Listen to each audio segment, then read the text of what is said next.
And welcome back, ladies and gentlemen, to another edition of the Talk podcast. I'm your host, Mr. Blue Skies, alongside me, Dan Kiley. Dan Kiley, how are you doing this Tuesday evening? I am doing well. I'm excited. We made it, guys. We made it. Everybody, take a deep breath. You made it through the dog days of summer. You made it to college football. Absolutely. Finally, it feels good to be back. It feels like it's been years since we've had college football season. I don't know about you, Dan, but I did watch a little bit of week 0. I really wish they would give us a really good premier matchup because the most excited viewing that I think anybody had was USC's defense just not doing anything. Like getting up 28 points to San Jose State in the season opener and already, warranting questions of are they going to fire their DC after this? So that was probably the most maybe entertaining viewing was that. But hey, we got a loaded show today. It's game week here in Georgia. Georgia's playing UT Martin, who it's going to be a huge spread. I haven't checked the spread for this game, but it's going to be a pretty big spread. I'm curious to see if Georgia kind of brings the same enthusiasm and intensity that they always have in the last few years to the season opener, knowing that they're probably going to be the big favorite into this matchup. So I'm curious to see that. But Dan, let's get right into it. I did add something last minute. I don't know if you've been paying attention, but the NCAA has been a little bit of a train wreck, and not just because they're suspending people retroactively, like Mason Smith at LSU. But Dan, there are people that transferred this past offseason that have no earthly idea of whether or not they're going to be able to play on Saturday. Devontae Walker transferred from Kent State. I believe he was one of the receivers for Kent State that had a really good game as a Georgia. Transferred to UNC this fall and applied for a waiver for immediate eligibility. Hasn't gotten a word. The NCAA is slow walking these student athletes and their transfer eligibility because I don't know why. I can't tell you why. If you want the players to play, then let them play. If you're not going to let them play, don't let them play. Go ahead and give them that. But it's gone to the point where the dude's hiring or I believe there was a lawyer speaking out about it. No, it was a past Supreme Court justice of the state of North Carolina said that legal action is going to have to be taken because, dude, it's game week 1, and guy doesn't know if he's going to play in a football game on Saturday. It's stupid. What are we doing? Well, if you listen to Chuck Oliver's college football show that he does in the middle of the day, one of the things that he said, and I wholeheartedly agree with him, is the one thing that NCAA still has power over is whether you can play or not. And that's pretty much it. And this is them flexing their muscles. And, I'll quote him he said, before I tell you the story of Mason Smith, let me tell you this. He's 100% guilty. He 100% deserves to be suspended. And he's 100% getting screwed. So, all three of those being true because, so I am completely ripping this off from Chuck because he had such a great point on this, and I want to make sure I give him credit. But, what he said was, they arbitrarily came up with a date of when you could start this NIL stuff. They were like, oh, when should we start? Should we start at this day? This is the end of the calendar school year. This is the beginning of the next calendar school year. They're like, how about July 1st? They're like, hell yeah, let's do July 1st. Okay. Just an arbitrary date, right? Doesn't mean anything. So Mason Smith was an incoming freshman at the LSU, Louisiana State University. And I think it was Devin Bowie. Was the guy or Keon Bowie or one of the guys anyway. So they were going to go sign some autographs. They're like, yeah, come on, let's go do this. We can put some money in your pocket. And he said, are you sure we're allowed to do that? And they said, hell yeah, we can do this. It's okay. Well, this was like 2 or 3 days before the July 1st start date, right? So they're suspending him for a game for that, whatever. But if I'm not mistaken, didn't he play last year in every single game? So why would you have to wait an entire year to suspend the man?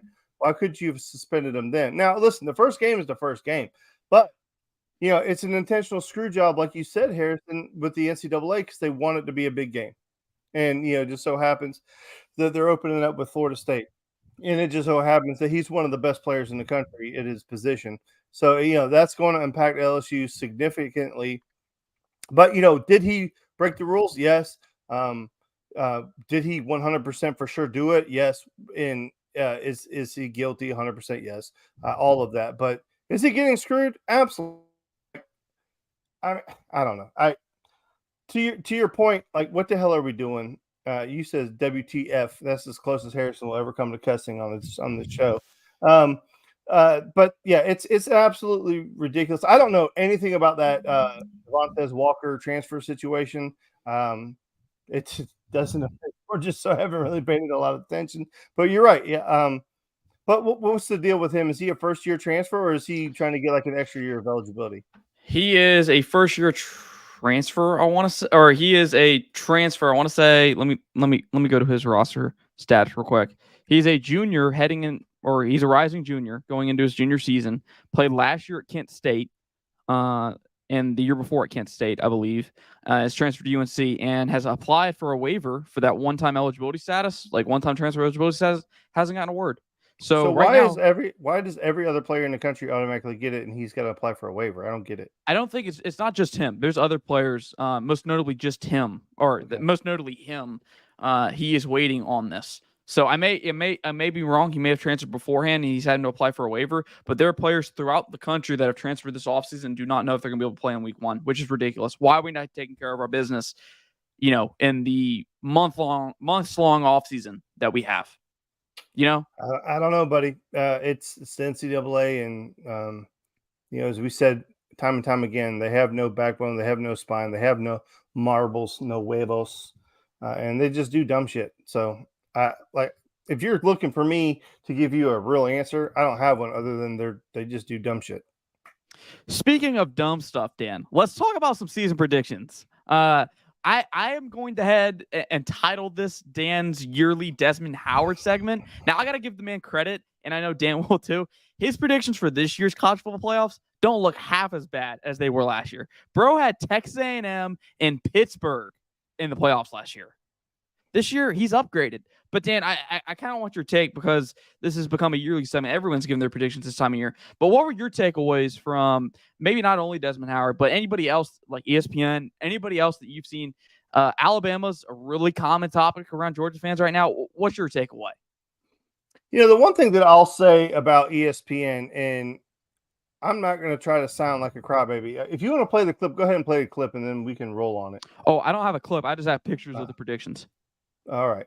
So, one of the things that aggravates me to no end is when Alabama had it humming, Alabama was a topic of the conversation, and they loved on Alabama. I mean, was it Jonathan or Jeremiah sent a gift today that was absolutely hilarious? A little video of the media attention that Alabama's getting. If you know, you know. But Alabama, when they had it humming, they were the topic. Everybody loved on them, and and I know this is going to sound like a crybaby thing, but like there's something about Atlanta/Georgia teams that just doesn't set well with national media, and they don't typically get to. Now, I will tell you, this year the Braves are getting more love than I've ever seen the Braves ever get. In their run of 14 years, every year they would pick some other team to win the division, and the Braves just won it all 14 years. But this particular Braves team is getting. They are getting love, love, love, love, love. I mean, there's zero complaints from the national media on this Braves team, except for like the national awards. They want to give every award to the Dodgers, which is absolutely horseshit. Like somehow Mookie Betts is now better than Acuna Jr. and Matt Olson has completely disappeared from this. Is turning into a Braves rant. Holy hell. Anyway, but the Georgia Bulldogs, do they get some love? Yeah, they get a little bit of love, but every year ESPN and all these other outlets, they pick somebody else to win, right? Nobody across the board.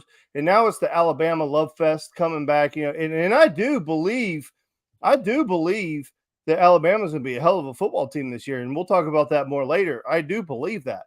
But I mean, Desmond Howard has got to be the worst prognosticator in the history of prognostication. I think he got hit way too hard multiple times because he says some of the most absurd stuff. I'm talking about you're going to let David Pollock go from ESPN and keep him around. And that has nothing to do with one being from Michigan and one being from Georgia. I mean, listen, there are plenty of guys that are terrible on TV or radio that went to the University of Georgia, and I would tell them that. But Desmond Howard is an absolute disgrace. He is awful. Maria Taylor is a far better talent. And I know I'm cherry picking Georgia people, but there are a lot of guys on that network that do a really good job. Dez is not one of them. but like at least he has 4 legitimate teams. I mean, you can make an argument that Florida State could get back there. I'm not gonna laugh and joke around about that, but it's just, to me, it's the ESPN thing. It's just I don't know if it's Georgia fatigue or whatever the case is, but one of the things that Harrison talked about in our little group chat was that you're going to ding Georgia because you don't know, you have an unknown quantity at quarterback. But then you're going to pick Alabama to win it when they have an unknown quantity at quarterback. I mean, you could make an argument that we know more about Carson Beck than we do about the quarterbacks at Alabama. I know Jalen Milroe?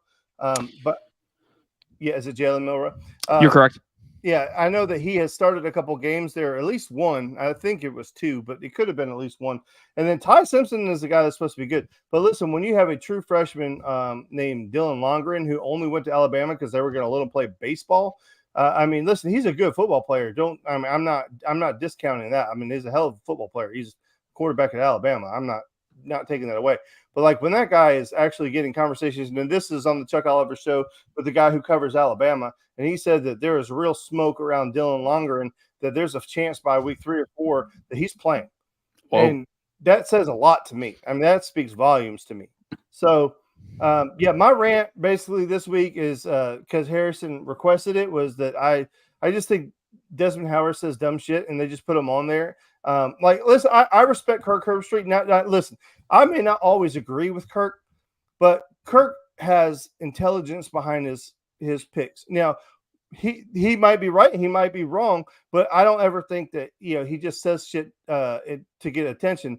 And then what's his face, the punter, McAfee.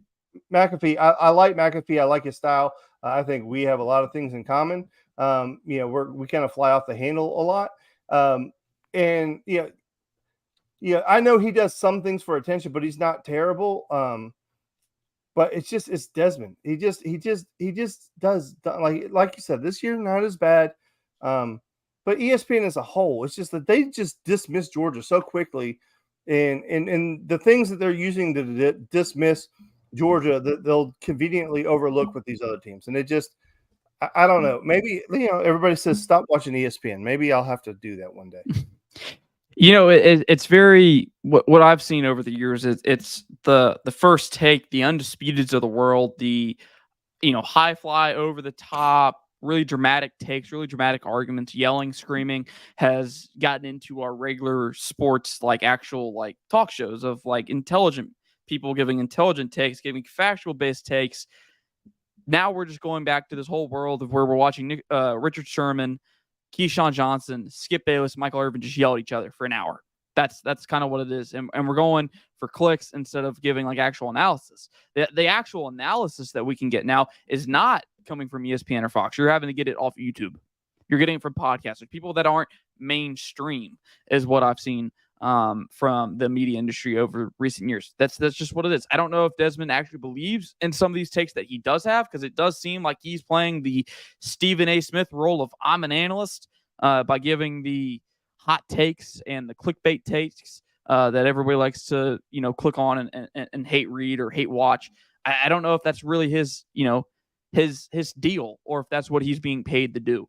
So I'm going to start yelling at Jonathan like they do on those shows. Hey, feel free, buddy. Feel free. I will have to turn down the volume going forward instead of having to turn you up. But yeah. So I don't know, Dad. I just thought it was interesting because last year his playoff prediction included, I want to say it was A&M and Pittsburgh, and I think he had Michigan too.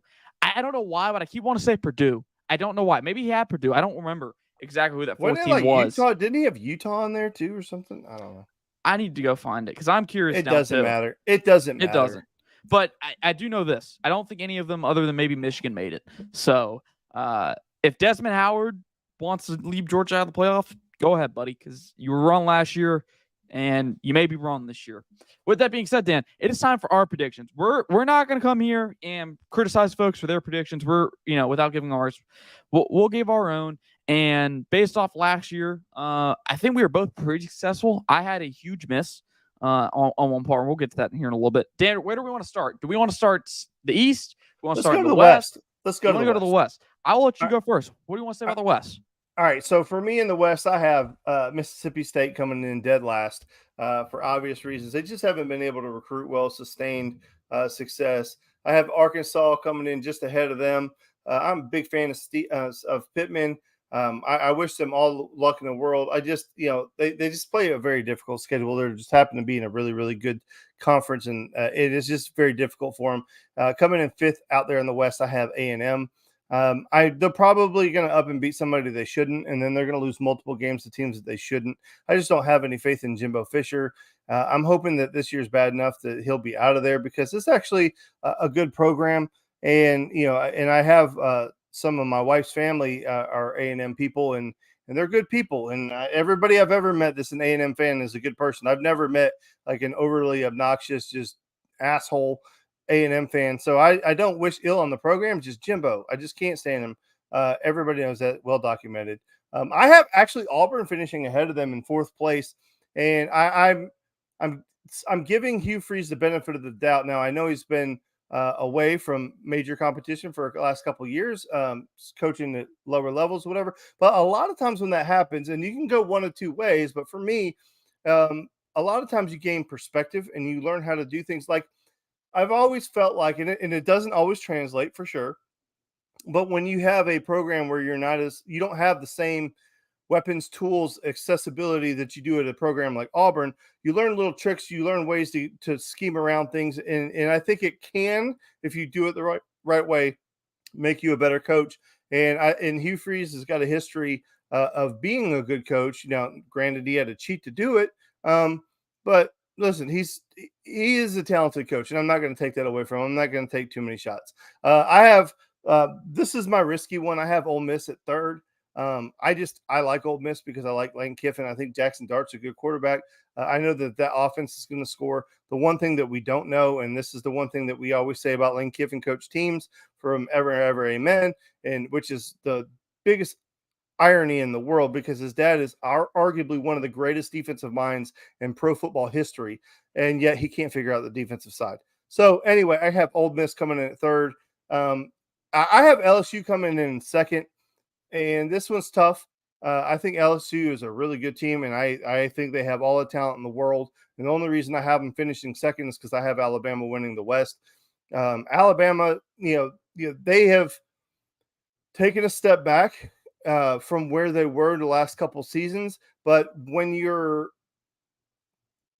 are so good that anything less than winning a national championship is an embarrassment or extremely disappointing to a fan base, like, that's where I want to be in life, is that, like, national championships are expected, and we're kind of teetering on that here over at the University of Georgia right now. But I do believe that Alabama has recruited extremely well. I do believe they have a lot of talent on that football team. I know that they have a major question mark at the quarterback position, but they have so much talent around that they may be able to perform and be able to execute around him well enough to where that guy doesn't have to be special. I mean, we know for a fact here at Georgia in the past, and I'm not taking a shot at Stetson Bennett, I'm just saying in the past at the University of Georgia, we've had quarterbacks who were not superstars, but yet we were successful. So it's unfair for me to say that Georgia can do that and then to say that Alabama couldn't do that. So that's why I have Alabama winning the West, is because I think that they're extremely talented, extremely well coached, and I think they're going to perform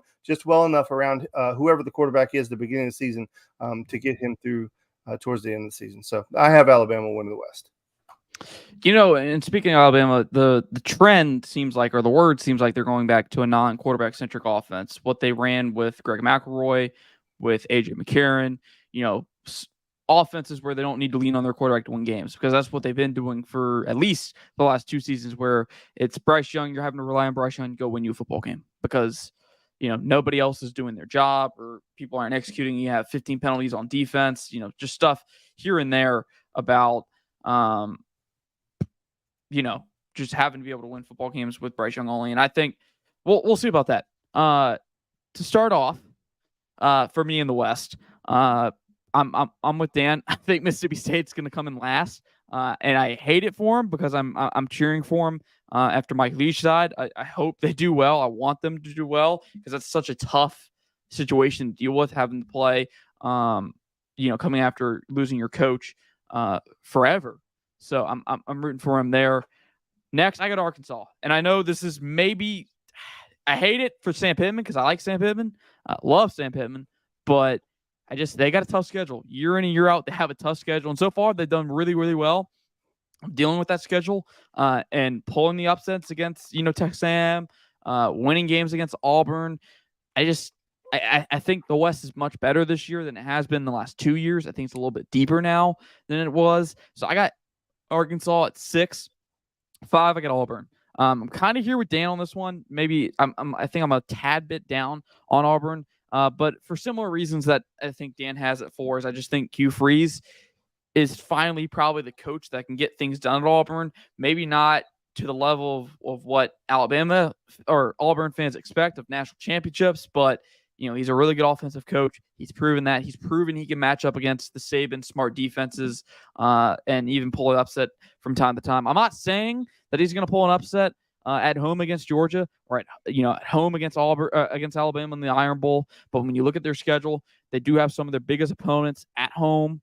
And if he can get that offense kind of rolling and get that offense humming, even though he doesn't really have the talent to pull upsets, maybe he can pull something off. I think if I'm going to put on anybody on upset alert heading into Jordan Hare, Dan, I'm going to go with Ole Miss. I think that's probably the most winnable game at home where they quote unquote can pull an upset is against Ole Miss. Now that is the team exactly I have right above them is Lane Kiffin's Ole Miss. I think it's going to be they're going to be a fun team to watch. They're always a fun team to watch. If you want to go watch an exciting football game, go watch Ole Miss. Lane Kiffin knows what he's doing. Go watch his post-game presser. You'll have a fun time. I don't know who quarterback's going to be, Dan, here at Ole Miss. They brought in Spencer Sanders, the transfer from Oklahoma State. I don't know what they're going to do there. My gut probably says Jackson Dart. I never really understood why they brought in Spencer Sanders, especially if you're not going to start him at quarterback. So maybe you're going to bring in Spencer Sanders and you're going to start him. I don't know. But I just thought Jackson Dart did enough to win them games last year. Did enough, almost had them beat Alabama. Why would you go away from that, especially when he's a freshman? Maybe a redshirt freshman. I don't know. You got Ole Miss at 3. Then, at 4, excuse me.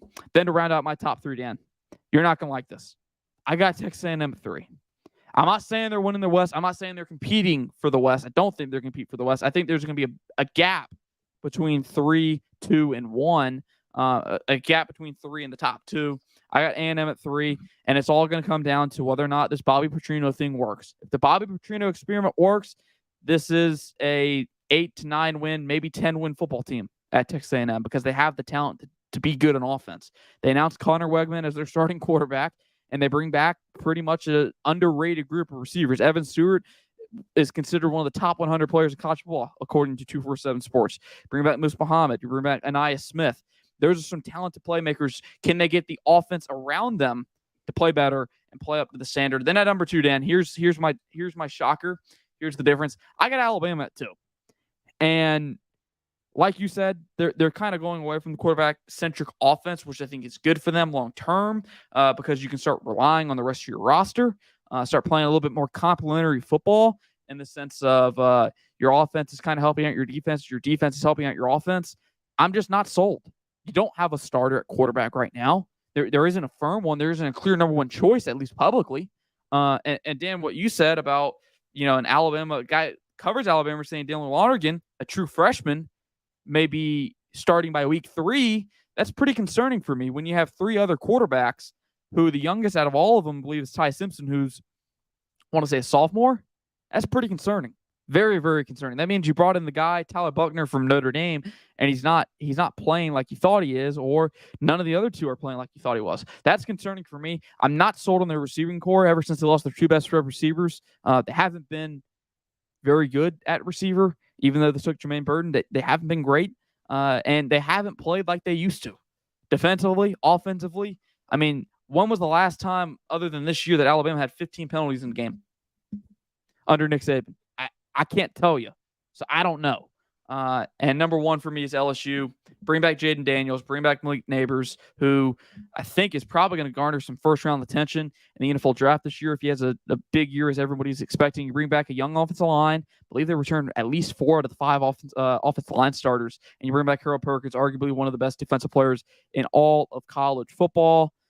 Big question, what's going to prevent them from winning the West again? It's their depth. Can they compete with Alabama depth-wise? They can recruit on a similar level to Alabama, but they haven't done it recently. Haven't really developed talent like Alabama has over the last few years. That's Brian Kelly's biggest question. Dan, let's transition to the East. What we got going on? I'm gonna let you start with the East. What do you see the East going? All right, so we'll do it the same way. I have Vanderbilt bringing up the rear, and it's unfortunate. Listen, the Vanderbilt's in this conference for baseball and for the GPA. Every once in a while, they'll pop and they'll have a decent football season, but it is what it is. I don't really need to defend that. I have Missouri coming in at 6. I do like their coaching staff. I do think that they've gone out and got a 5-star in like the last 2 or 3 classes. It's not Burton. Is it Burden? What's the wide receiver's name? Help me out, Harrison. Is it Burden? Luther Burden. Yeah, Burden is an absolute playmaker, a stud. He would start at Georgia day one. I mean,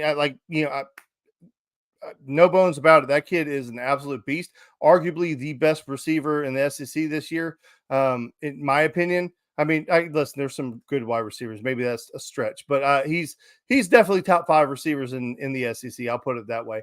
And he would definitely play Georgia. So they do have a couple playmakers. They have the ability to win some games. I'm not going to bury them at 6 because I have Kentucky at 5, and I am not super confident in Kentucky.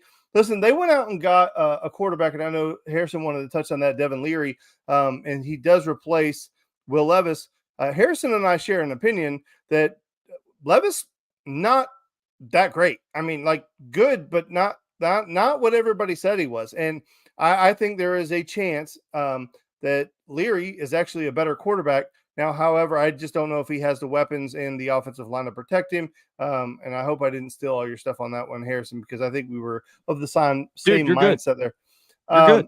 So I have Kentucky just ahead of Missouri, but listen, Missouri can make some plays. And Van Horn, the kid from Collins Hill, I believe is starting quarterback from Missouri. I think he was named the starting quarterback this week. So good luck to him, and I really hope he does well because he's got a hell of a receiver to throw to. So I have Florida coming in number 4. So a little bit of a different take than Harrison. Anthony Richardson is gone. Right? Super talented guy, big guy. And they replace him with Graham Mertz from Wisconsin. Now, listen, there is no world which you can say that Graham Mertz is more talented than Anthony Richardson. And that's the main reason Anthony Richardson got drafted, because he's extremely traitsy and he's just got a lot of talent, just pure talent. Okay. But sometimes in a system, like if you looked at what, Napier did at Louisiana, Louisiana Tech, wherever the hell he was from, it doesn't matter. What he did there, it's kind of like a system, right? Like a system offense. Well, if you have a quarterback, maybe not as talented, but he's more into the playbook and more willing to do exactly what you want, there is a chance that offense could be more successful, more productive, even though the quarterback that you have is limited. I'm not saying that's going to happen. I know the popular thing to do right now is to crap on Florida, okay? And I love crapping on Florida. It's a fun pastime. But what I'm telling you is there is a chance that they're absolutely not trash. I'm not going to say they're going to win the East, but I'm just saying there's a chance that Mertz goes in there, solidifies that offense, calms it down a little bit, doesn't take as many chances, and helps it be productive. So I have Florida at 4. I spent way too much time on Florida. I have South Carolina at 3. It's the Spencer Rattler show. You can make an argument that maybe Florida finishes 3 and South Carolina finishes 4. Spencer Rattler is a really good quarterback.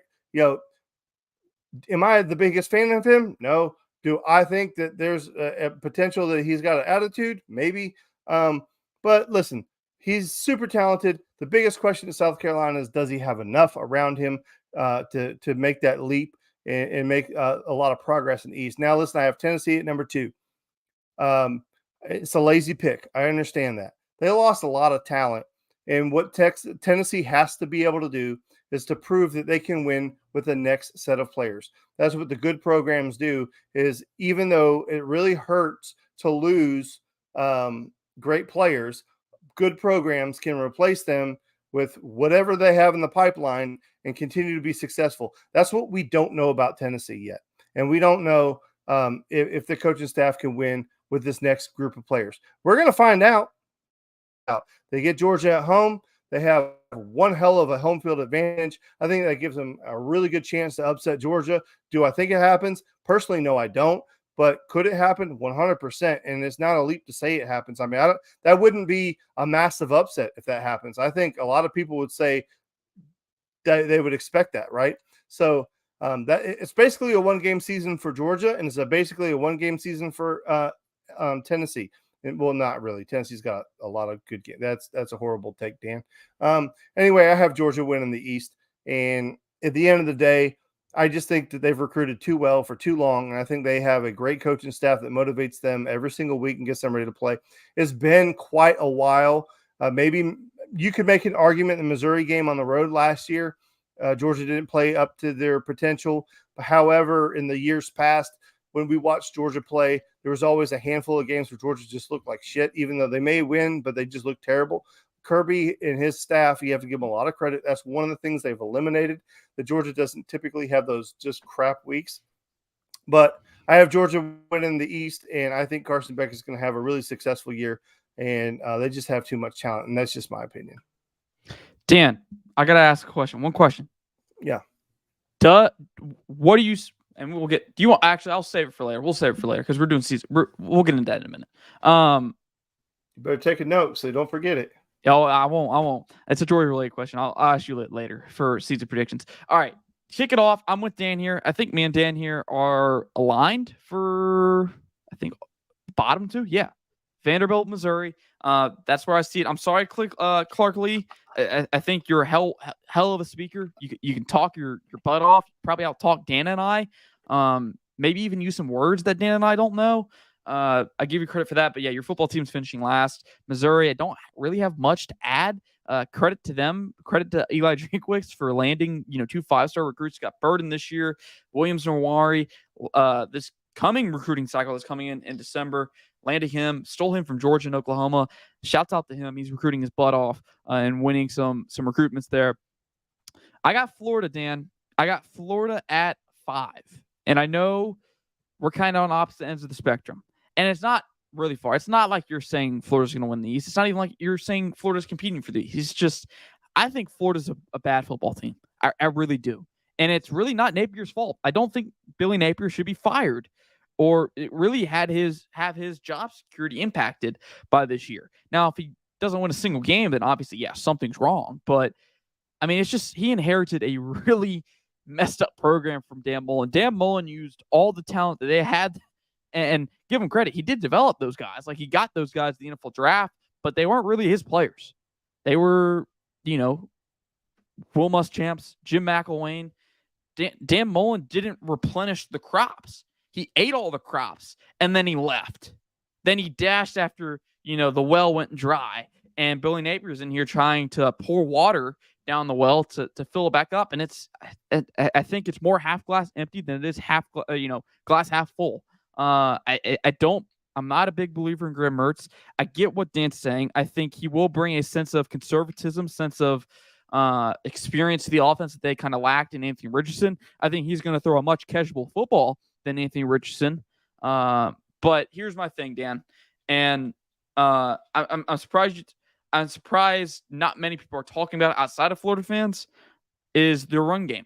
This is another team that is relying on a non-quarterback-centered offense. They're going to be a running football team. Trevor Etienne, the youngest brother of Travis, and Montrell Johnson, potentially 2,000-yard rushers if their offensive line can help them a little bit. That's going to be the center of their offense. Is they're going to run the ball and they're going to try and limit possessions. That's what I see that football team doing. Now, do I think they can do it better than a team like Kentucky who's been doing it for the last 3 or 4 years? No. And that's why I have Kentucky over them at the number 4 spot. Kind of like Dan said, Devin Leary, I'm with Dan on this. I think Devin Leary is probably going to be a better quarterback than Will Levis was in college. I don't think that's a hot take. I don't think Will Levis was as good of a quarterback as these pro scouts and draft analysts want to say he was. I think Kentucky's going to be a better football team. But like Dan said, I don't know necessarily if they have the talent to really compete for the East this year, which is why I have South Carolina above them. And I really don't have much to add to what Dan said. I really don't. And I think he covered all the bases, which is actually, what I expected is, it's going to be Spencer Rattler's show. Spencer Rattler's as good as a quarterback as everybody said he was going to be coming in to college, then he's going to produce. Now, he's not going to win the East this year. I don't think South Carolina's going to compete for the East necessarily. I think this is an 8-win, 9-win football team. And it's because I don't think they have the trench play to, even beat teams like Kentucky and Florida consistently. That's something they're building towards. I think they do beat Kentucky this year. I think they probably beat Florida again this year, but I don't see them beating Tennessee. I think they're going to struggle there. I don't see them beating Tennessee again. It's in Neyland. It's a tough place to play. But hey, if Rattler and Antoine Juice Wells, who's garnering some serious draft attention already, then they have a shot. They have a shot at beating Tennessee again. And at number 2, no surprise, I'm with Dan. Tennessee. You lose Hooker, you lose Hyatt, you lose Tillman. You're gonna have a great home crowd, great atmosphere for that Tennessee-Georgia game. It's gonna be like the one they had for Alabama last year. I don't doubt that 1 second. But I don't think they can play complementary football. Until something changes, I don't think you can play as I don't even know what to say. I mean, their defense is on the field for so long in each and every game. It's just nothing. Even if you have depth, and maybe depth's the one thing they need to maybe overcome this issue of, all offense runs 1,000,000 miles per hour per second, but our defense is on for, half the game, over half the game. Maybe depth solves that issue. Maybe being able to sub people out like Georgia can and get players in solves that issue, but I just don't think it does.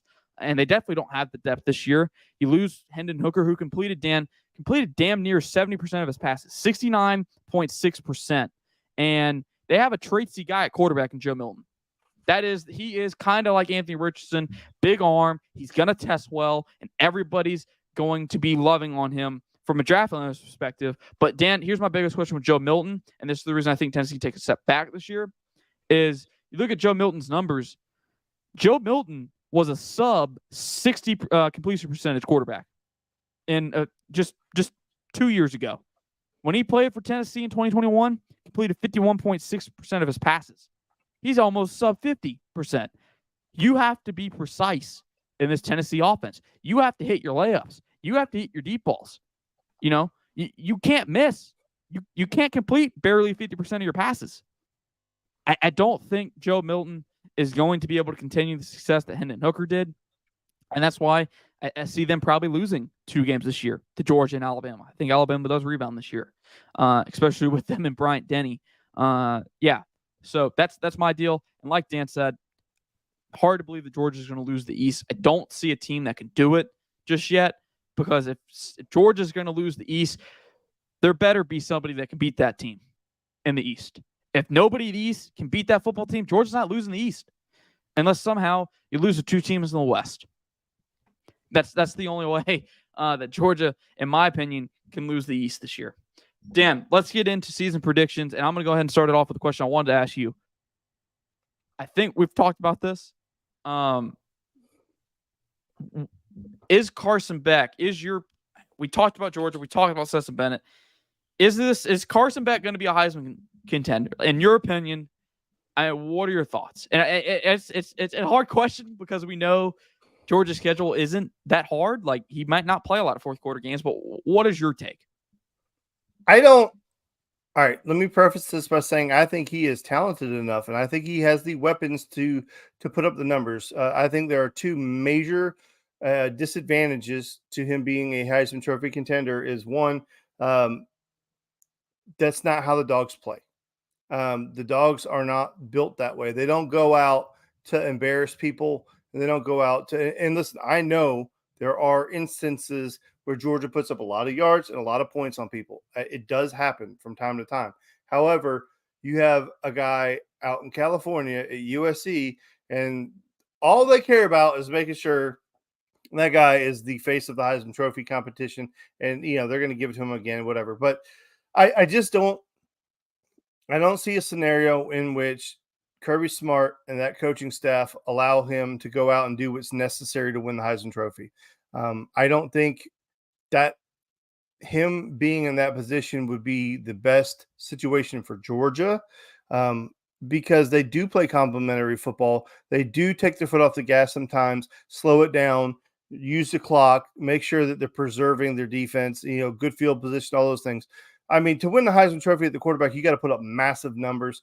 And Georgia doesn't necessarily have the playmakers in certain positions to where you can do that comfortably. Listen, I'm not saying Georgia doesn't have playmakers. It's not what I'm saying.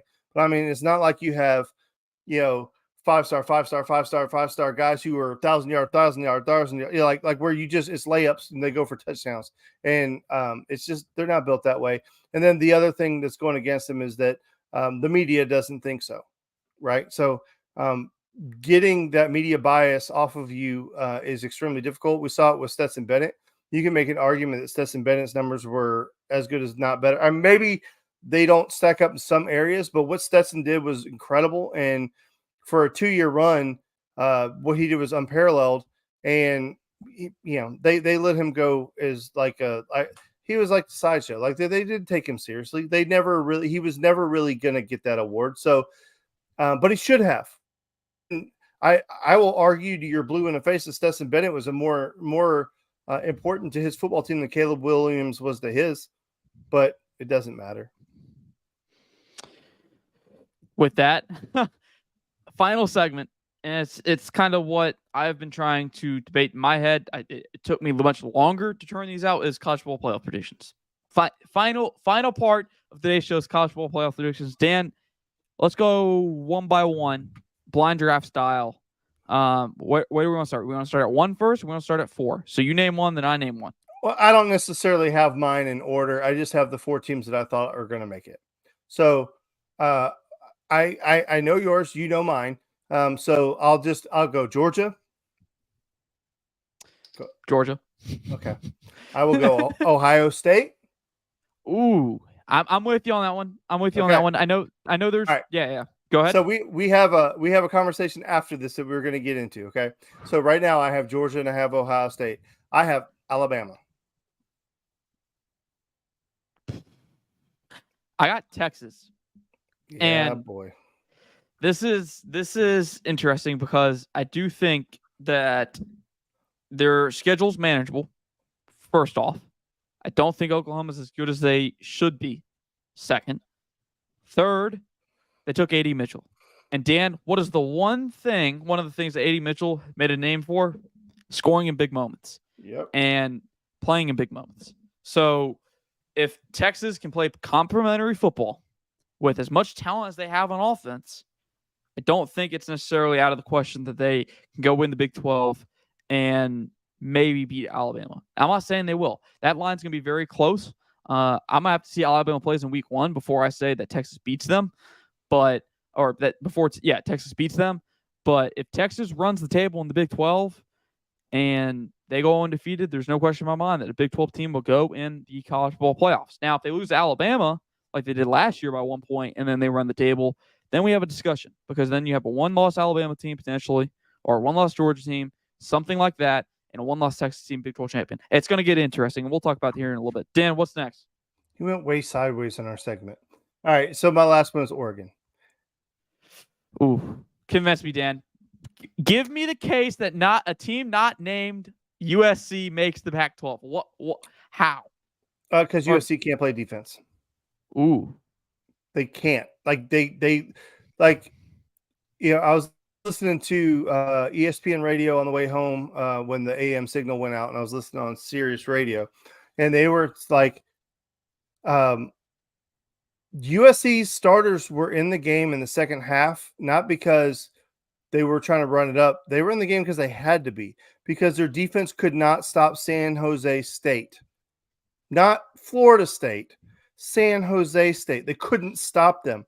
I mean, because the argument before the game was that, there was a chance that Caleb Williams would come out for that first drive after the third quarter, score a touchdown, which they did. They did. They came out at halftime, scored a touchdown. That should have been the end of the night for Caleb Williams, but it wasn't, because they had to continue to keep scoring, because they gave up 28 points to San Jose State. Listen, I know everybody's mind, they have Oregon getting boat raced by Georgia. Yes, that happened on national TV for everyone in the world to see. And Georgia was extremely impressive in that game. However, what people didn't realize is that Oregon went on to have a really damn good season in Dan Lanning's first season. And if you think that like the pinnacle of Dan Lanning's career is going to be year one, it's not going to be. I thought he made a lot of adjustments. Did he make some bad decisions? Absolutely. But go back and look at Kirby. He made bad decisions too. Hell, they still talk about the Justin Fields fake punt as probably the worst call in college football history. Jet sweep on 4th and 1 against Vanderbilt I don't see it talked about as much, but it's talked about. But right, what I'm saying was Kirby perfect his first year? No, he was not. But listen, Dan Lanning is a solid football coach. He was a great football coach while he was here. Kirby doesn't necessarily go out of his way to praise people the same way that Nick Saban doesn't necessarily go out of his way to praise people. Now, listen, if you ask him a direct question, he won't ever put anybody down. He'll say they did a great job for me, whatever. And you can always tell when they like somebody because they give a little bit of a bump, right? And Nick Saban, even like through a grimace, he will give a bump to Kirby. He will give Kirby a lot of credit for the things that they did at Alabama while he was there. And I think Kirby, given the opportunity, gives Dan Lanning a bump as well, because I think Dan Lanning was a good coach here. So I think Dan Lanning, year 2, listen, Bo Nix, you can make all the Bo Nix jokes you want to, and they're probably all appropriate. However, he got better as the year went on, and he was a very solid quarterback for Oregon, and he's coming back for like his 19th year. So there's a chance that he's even better this year. I think, and again, out in the Pac West or whatever the hell they want to call themselves now, there's not really a lot out there. So I think they have a pretty good path to get there. And I'm not saying they're one of the 4 best teams. So we're going to have that argument in just a second. But I'm saying that they have a really easy path. The only other team that I would replace them with would be Clemson. I see your case. And I also see the other case. I look at Oregon's schedule, and dude, it is tough. Like, we had this conversation, and we'll save a little bit for here in a minute. I don't think it's far-fetched to say that the Pac-12, as it currently stands, is probably the 3rd best conference in college football behind the SEC and the Big Ten. When you look at from a competitive standpoint, yes, they're probably a little bit top-heavy than everybody else than the 2 teams above them. But they have Oregon, they have Utah, they have Washington, and they have USC, if USC is good. Not to mention, I don't know the last time this happened, but Oregon State is ranked. Oregon State is number 18. Oregon State, for as long as I can remember, has kind of been not too good, like a 5-win football team. Maybe I'm wrong, but Oregon State's ranked. So, yeah, I just think they're going to beat up on each other, Dan. And I don't know if the Pac-12 gets a team in this year. Now, it would be a heck of a farewell if the College Football Playoff Committee says, joke's on you. We're going to put you in we're going to put you in the playoffs again, right as you're about to disband. But it's tough, dude. That Washington team, good football team. Utah is probably what Kentucky fans dream of. That 10, 11-win football team that plays, the really good teams well, like USC really well, even pulls the upset every other year here. Utah's a good football team. Oregon's a good football team. USC, not very complimentary football, as Dan says. But Oregon's complimentary. So I'm not discounting it. I can definitely see there's definitely a way it to happen. I just think, man, whoever's going to win that Pac-12, they're going to go through some battles. They're definitely going to go through some battles to do so. My last team, and it's one that I think a lot of people are already putting in the national championship, already giving them a national championship, is Michigan. Dan, I don't know where you sit on Michigan. I know where your son sits on Michigan, and I'm going to bring you back into the picture here. Am I the only one that thinks Michigan's probably a win? I don't think they're going to beat Ohio State 3 times in a row. I really don't. That's the only reason I don't have Michigan in my Final Four is because I have them losing to Ohio State. Okay, so we're on the same baseline here. I'm not here for the Michigan hype. If everybody says they have the weapons now.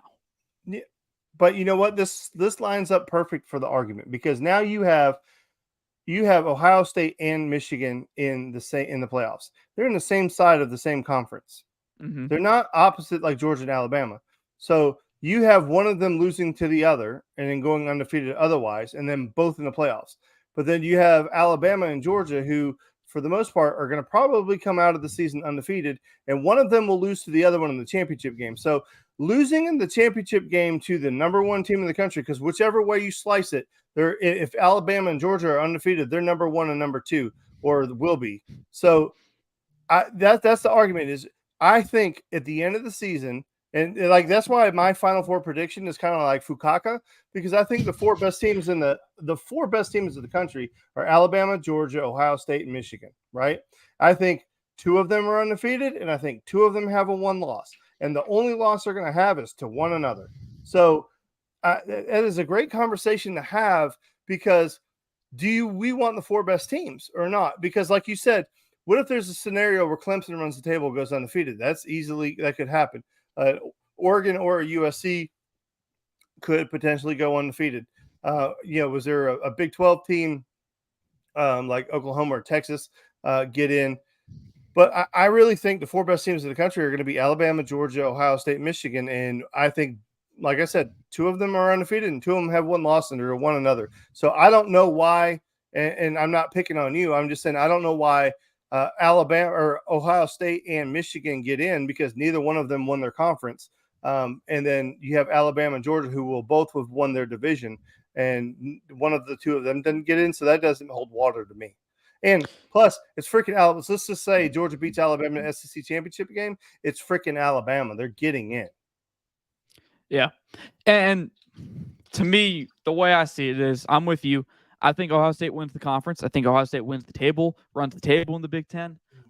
Just the way I see it. You bring back Marvin Harrison Jr., bring back Emeka Egbuka. Quarterback's a question right now. They haven't decided their quarterback battle just yet.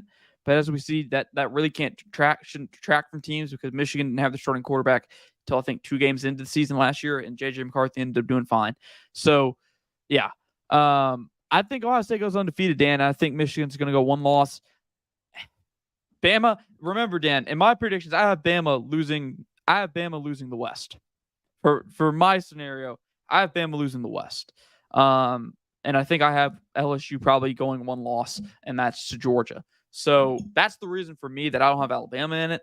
But yeah, it's definitely an interesting scenario of where if you have 2 1-loss and 2 undefeateds, how does that all work out here? It's definitely an interesting scenario, and I think that could be a scenario. Say Georgia loses the SEC title game, and you're going up against maybe an undefeated ACC or an undefeated Pac-12 champion. It gets tough. That's where strength of schedule could be the deciding factor in this debate. Dan, last thing, Fukaka. Never heard of that. I need some explanations.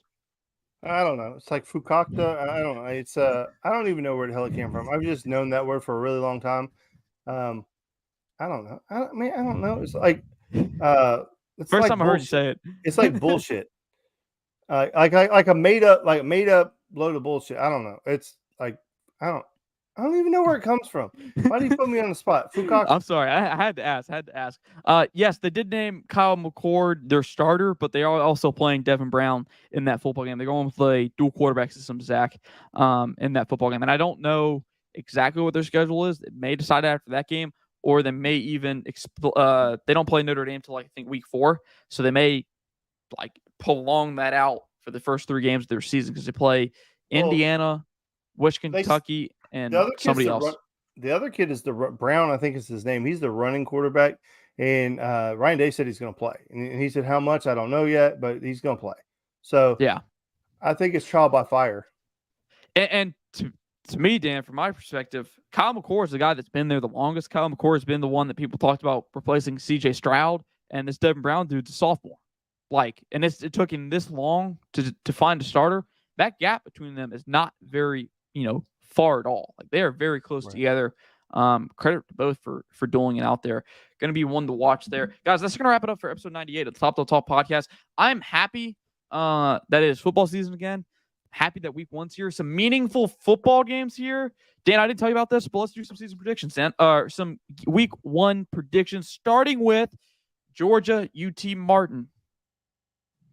Georgia UT Martin. Georgia wins by as many as they want to. Damn, no score predictions? I don't 45-3. Okay, I'll take it. Probably the marquee matchup of the night or of the weekend. LSU, Florida State. These are 2 teams that are in playoff conversations. I've seen some people put Florida State in their playoffs. Dan, where are you sitting on that one? Which one? I'm sorry. LSU, Florida State. I think. Oof. See, that's tough, man. I mean, I know everybody's making a big deal about Mason Smith not starting or not being able to play, and I mean, like, really, one player. I have LSU winning that football game, but I think that's going to be one hell of a football game. I don't know what the final score is going to be. Maybe 30, 34, 31 or something. I think it's just going to be a hell of a football game. I hope it is. I really hope it is, because we don't get a lot of really good games early in the season. So I hope it's a great game, and I'll definitely be watching it. Absolutely. I'm with Dan on this one. I got LSU, and I'll ride along with Dan's score on that one. I think the two really good offensive football teams going at it. Going to be a great game. Sunday night game, Dan. That one's going to be fun to watch. Looking at these other games, nothing much. Penn State, West Virginia is pretty, I think everybody knows who they're picking in that game. Yeah. I don't see anything else that's maybe intriguing to watch. Yeah, nothing. So hey, yeah, I'm with Dan on LSU, Florida State. I think it's gonna be a hell of a football game. Georgia, UT Martin goes without saying. I don't know. I'm looking at the line real quick. Do they have a line on this one? They do not. I was curious to see what the line is on Georgia, UT Martin. That's going to be, I believe, an ESPN Plus game. So, yeah, folks, if you have cable and you're wondering where it's at on Saturday night, got to go get ESPN Plus. Anyways, I'm Harrison Reno. That's Dan Kiley. Episode 98 of the Top Dog Talk podcast. We'll see you back here next week. Make sure you hit the like, subscribe button. Yeah, see you next week. Go Dogs.